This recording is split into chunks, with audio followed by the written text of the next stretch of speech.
Oke. Assalamualaikum warahmatullahi wabarakatuh. Perkenalkan, nama saya Wirawardana. Kali ini saya akan membacakan tugas LKPD 6, yakni tentang infografis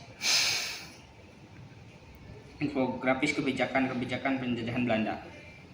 Infografis tentang kebijakan penjajahan Belanda di Indonesia dapat mencakup berbagai aspek penting yang mencerminkan dampak serta strategi yang diterapkan oleh penjajah untuk mempertahankan kekuasaannya.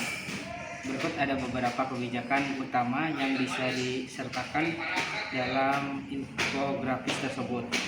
Yang pertama, tanam paksa. Tujuannya untuk mengambil hasil bumi Indonesia untuk kepentingan Belanda. Petani wajib tanam ekspor seperti kopi, tebu, dan nila, serta menyerahkan sebagian hasilnya kepada pemerintah Belanda. Dampaknya mengurangi ketahanan pangan lokal, menyebabkan kelaparan, dan menurunkan kualitas hidup petani. Yang kedua, sistem kerja paksa.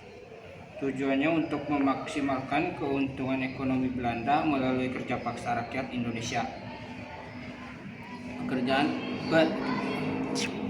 Pekerja paksa digunakan untuk proyek-proyek infrastruktur seperti jalan raya dan pembangunan perkebunan. Dampaknya penindasan yang besar terhadap penduduk lokal dan banyak korban jiwa akibat kondisi kerja yang sangat buruk. Politik etis. Tujuan politik etis untuk meningkatkan kesejahteraan rakyat Indonesia, namun lebih banyak untuk memperkuat dominasi Belanda, mendirikan sekolah, memberikan fasilitas kesehatan, dan memperkenalkan teknologi modern. Tetapi hanya untuk sebagian kecil elit bumi. Dampaknya meningkatkan kecerdasan sebagian elit, namun tidak merata dan tetap memperkuat penjajahan. 4. Pemisahan sosial dan diskriminasi rasial. Tujuan untuk mengelompokkan masyarakat Indonesia berdasarkan ras dan status sosial, menciptakan sistem kelas yang memisahkan orang Eropa, Timur Asing, dan pribumi, serta membatasi akses orang pribumi terhadap pendidikan dan pekerjaan. Dampaknya diskriminasi sosial yang mendalam dan kesenjangan ekonomi antara kelas yang berbeda. 5. Penyebaran agama dan pendidikan. Tujuannya untuk mengkonsolidasikan kekuasaan Belanda melalui pendidikan dan misi agama, penyebaran agama Kristen, dan pembukaan sekolah-sekolah yang diawasi oleh pemerintah kolonial.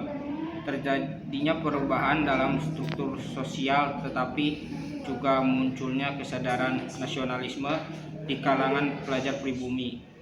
6. Kebijakan monopoli perdagangan.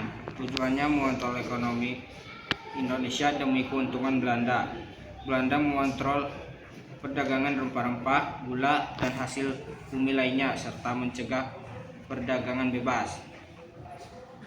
Dampaknya pembatasan kesempatan ekonomi untuk pribumi dan meningkatnya ketergantungan ekonomi Indonesia pada Belanda. Infografis ini menunjukkan secara visual bagaimana kebijakan-kebijakan tersebut berkontribusi pada penjajahan yang sistematis dan dampaknya terhadap masyarakat Indonesia. Sekian dan terima kasih.